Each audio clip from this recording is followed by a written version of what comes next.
उपस्थित असलेल्या माझ्या सर्व कलिग्सला, माझ्यासोबतच्या सहपाठी विद्यार्थ्यांना सुद्धा माझा नमस्कार. तर सर्वप्रथम महाराजांचा इतिहास मला वाटतं प्रत्येकाला माहिती आहे. महाराजांनी काय केलंय, कुठले गड जिंकले, आपल्याला महाराज कोण आहेत हे प्रत्येकाने सांगितलंय तसे माहिती आहे.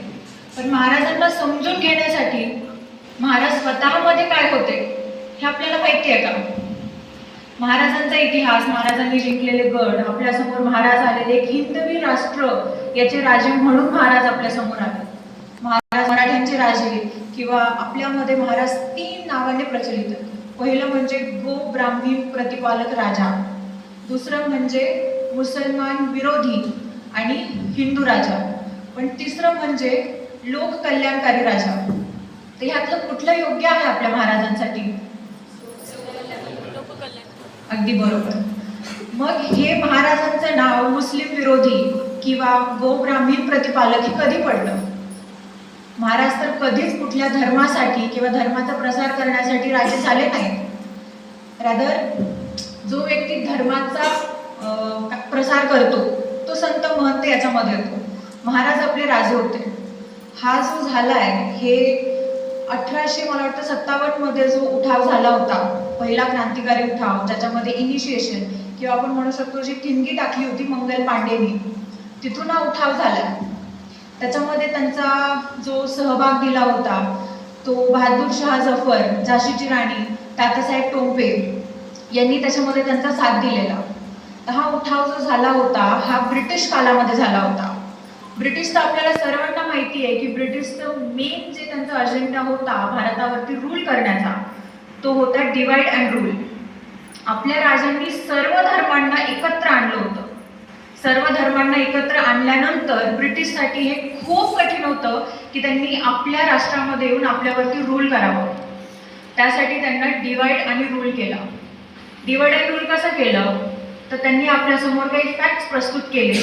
जेम्स मिल यांच्या हिस्ट्री ऑफ ब्रिटिश इंडिया या बुक्स थ्रू, जिथे त्यांनी आपल्या राजांना धर्माच्या बंधनामध्ये बांधले. तिथून पुढे सुरुवात झाली आपल्या राजांना मराठी राज्य त्याचे राज्यकर्ते असं म्हणण्याची. तिथून पुढे त्यांनी आपल्या राजांना डिवाइड केलं एका धर्मामध्ये.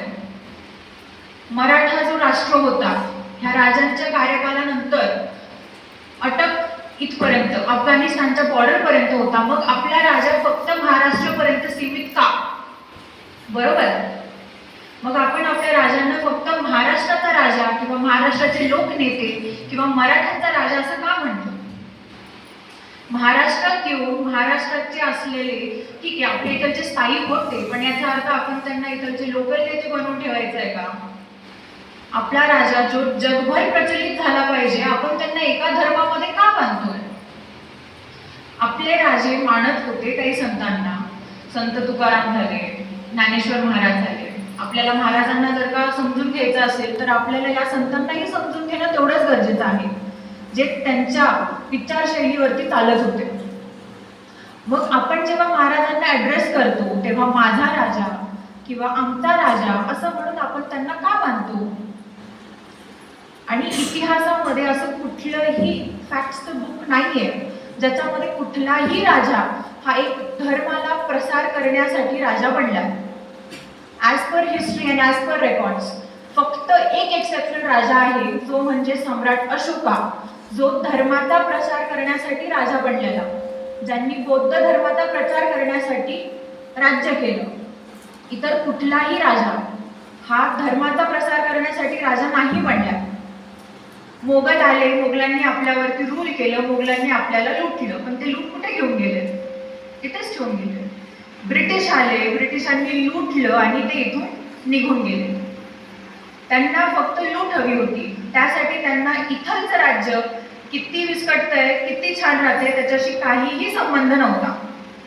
त्यांनी डिवाइड अँड रूल केलं आणि आजपर्यंत आपल्या समाजातले काही नेते त्या गोष्टीला धरून महाराजांना एका धर्मापर्यंत सीमित ठेवतात. माझं फक्त सर्वांना एवढं एक आव्हान आहे की इथून पुढे आपण जेव्हा आपल्या राजांना ॲड्रेस करतो त्यावेळेस माझा राजा किंवा आमचा राजा असं म्हणण्यापेक्षा आपला राजा असं ॲड्रेस करावं आणि आपल्या राजांना एका धर्मापर्यंत सीमित नाही ठेवावं. राजांनी प्रत्येकाला